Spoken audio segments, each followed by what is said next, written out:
Topuria wants a title fight and nothing else. Topuria says, I want to fight for the title in the summer, but if that doesn't work out, I'm ready to take a title fight in the fall. We're not considering other options, so that signals his intent to wait for the right opportunity. This approach may stem from Makhachev's own strategy, where he appears to be observing the outcome of the upcoming welterweight title fight between Bilal and JDM at UFC 315 next month, potentially influencing his next move. So Topuria seems to be adopting a similar wait-and-see stance, so a lot of waiting and seeing and not as much fighting, but hopefully these big fights get figured out soon. For Topuria, dropping the 145 title came with the promise of getting a shot immediately at 155. I would like to fight with Islam, that's for sure. I wouldn't fight for a number one contender fight. No, if Islam decides that he doesn't want to fight me, I don't care. I said, till you're going to have to fight me. Okay? You say that you are the world champion, you're gonna keep dominating the division, all that. I'm here. You can't keep avoiding me all the time. I don't think they would put me on a sideline because they asked me to. I vacate the belt because I told them that I wouldn't fight in 145 again, but I get the promise that I would fight for the title in my next fight. So how much time you will stop me and from the fighting? He gave it to Henry Cejudo, they gave it to Conor McGregor, they gave it to George St. Pierre, they gave it to John, they gave it to everyone. Right. Yep. And I proved that I deserve that shot. As you said, I knock out all of the all-time greats. To the greats, Wallach, who was like dominating everyone in 145 division, and Max Holloway. For Topuria, he sees himself fighting Makhachev, and he thinks that Gaethje should fight Paddy, and he thinks Paddy would win that fight, and he'd beat Makhachev, and they'd end up matching up against each other. Justin Gaethje against Paddy Pimblett, me against Islam. Once I pass him, I get the title, and you put me against Paddy. Yeah, that fight excites me even more. And if they could put that fight in Spain, in the Bernabeu Stadium, I know that Dana doesn't like to put the events in the stadium, but that's the only stadium in the world that they can close the roof. A lot of people could travel from England to Spain. Arman Tsarukyan's a guy who's kind of gotten lost in the shuffle at 155, even though he is ranked number one and was supposed to get a title shot before, but he lost that opportunity when he pulled out due to the back injury. But he envisions a future where he could be fighting for an interim title if Islam Makhachev moves up. Why does nobody want to fight you, Arman? Right now, because it's a dangerous fight, and I don't have a title. And so Oliver wants to fight for the title. Topuria wants to fight. Everybody wants to fight for the title. And when the title fight gonna book, and then I'm gonna get the fight. Are they gonna give you the title fight?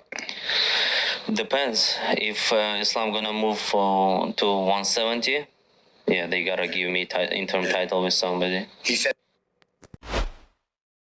Sadly, one UFC fan who's a fan of Carlos Prates has been battling cancer for 11 months and may only have 6 months to live. And Prates is my favorite upcoming fighter. It'd be an honor to have him shave my head before it falls out. So the fan sent a message to Carlos Prates saying, hey, I was diagnosed with terminal cancer. I'm going to lose my hair. I live in Kansas City, where Prates is fighting Ian Gary next weekend. And it'll be a huge honor for one of my favorite up-and-coming fighters to shave my head. I'll buy you a pack of smokes. Prates did get the message and responded, what's up, my brother? First of all, sorry for all that. I can imagine how hard your fight is, but you are not alone. Let's go. Would be amazing to meet you in Kansas. So very nice interaction there. Look forward to seeing how that meetup goes next week. I made it to the UFC. Signed by Dana White. Oh, yeah. I'ma go on beast mode. Diego Lopez was emotional after his loss to Alex Volkanovski. Lopez had a good fourth round, and he had a good end to the second round where he dropped Volk, but Volk fought a good, solid fight and was able to win a unanimous decision.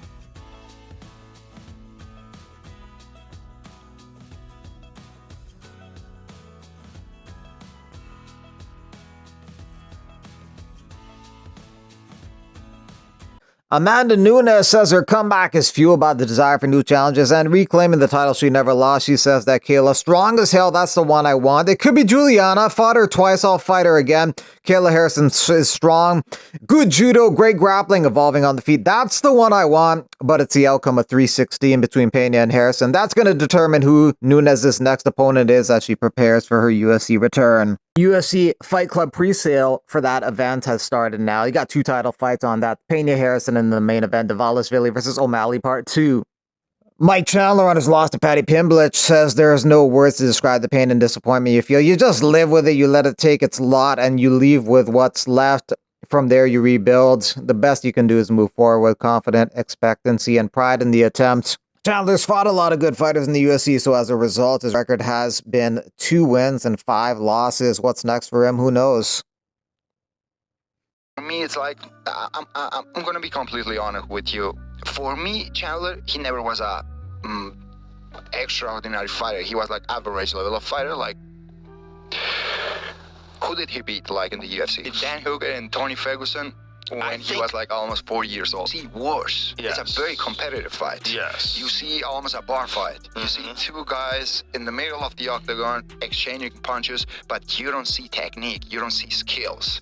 You see a great fight because as a fans, it's a very entertaining to watch fights like that.